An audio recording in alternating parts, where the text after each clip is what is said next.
Today we have lesson 2, to make a habit. Okay, so this is the second lesson for this story, to make a habit. I'm going to ask you some questions about the story. Okay, who couldn't find his cap? Whose cap was lost? What time of the year did this story happen? And what makes you know when it happened?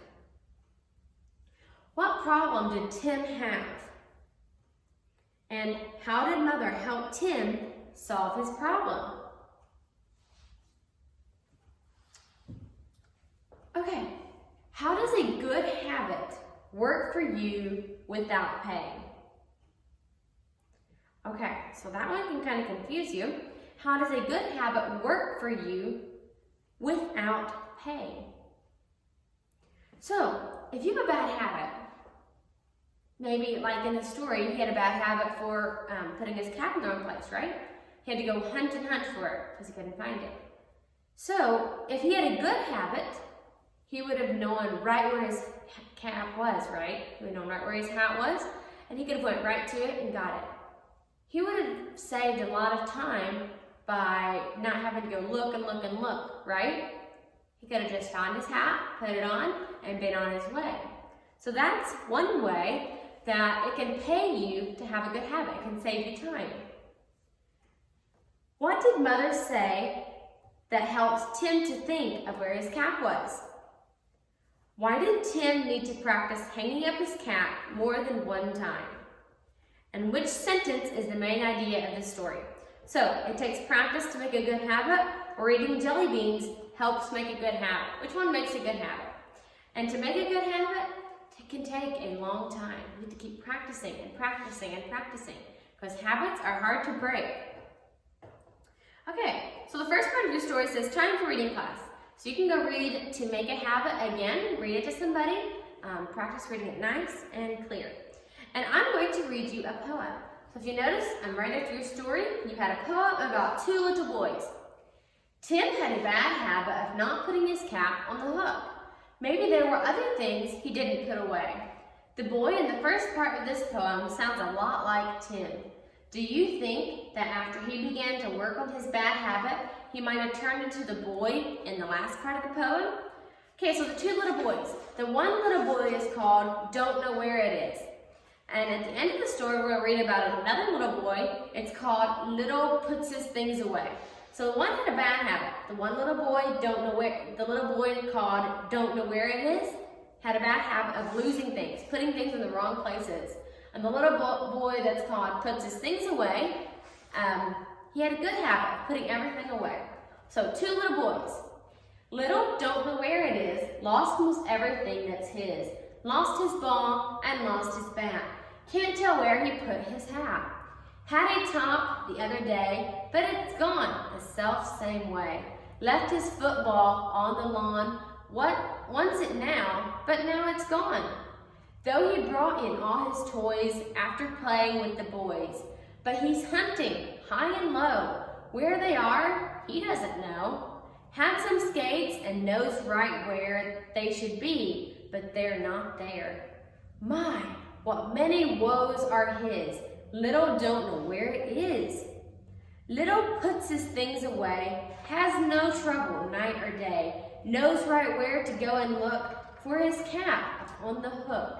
Toys are brought inside and then he can find them all again. Has a little closet space where his playthings are in place. Always puts his things away when he comes in from his play.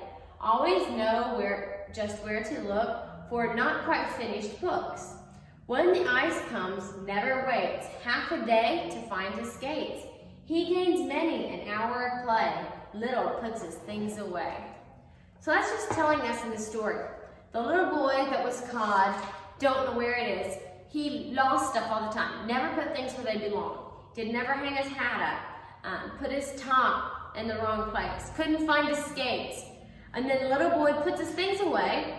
He put everything in a neat place. Everything had its proper place.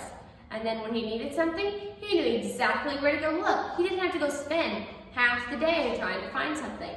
So it's always a good habit to keep our things neatly and in order, and to always put our toys away. So So let's look at the first part of our lesson. Part A, underline 3 things you learned from the story. It was a cold day. Ronnie and Tim lived in flat country. You can make a good habit in just 1 minute. Tim's bad habit made trouble for Ronnie. When you do something many times, it becomes a habit. So you underline 3 things. Use your ruler and underline 3 things you learned from the story. Part B, circle yes or no to answer each question. Okay, so you just go down to there, read those questions, circle yes or no. Part C, circle all the correct answers. So there can be more than one. There is more than one. Who will be happy when Tim makes the habit of hanging up his cap? So you circle who all would be happy. Our verse is, and he said, go again 7 times. Tim needed to make a good habit of putting his cap on the hook. What good habit do you need to make? Let's say this verse together a few times. And he said, go again 7 times. 1 Kings 18:43. Say that with me. And he said, go again 7 times. 1 Kings 18:43. Say it again. And he said, go again 7 times. 1 Kings 18:43.